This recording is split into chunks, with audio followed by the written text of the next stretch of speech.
প্রধানমন্ত্রী যেদিন রাজাকার শব্দটি উচ্চারণ করলেন ওই দিন তিনি একটি কথা বলেছিলেন, একটি সুন্দর জিনিস উনি আমাদেরকে চোখে আঙ্গুল দিয়ে দেখিয়ে দিয়েছিলেন।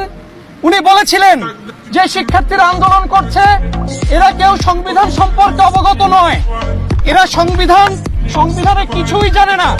আমি একটি প্রশ্ন রাখতে চাই, এখানে বাংলাদেশের সবথেকে মেধাবী শিক্ষার্থীরা উপস্থিত রয়েছে।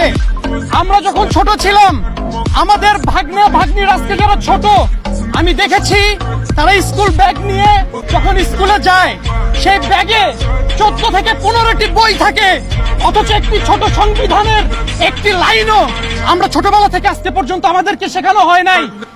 বাংলাদেশের যে রাজনৈতিক দলগুলো সবসময় চেয়েছে এদেশের তরুণ প্রজন্ম যাতে সংবিধান না শিখেই বড় হয়, তিনি সেটি নিজের মুখে স্বীকার করেছেন।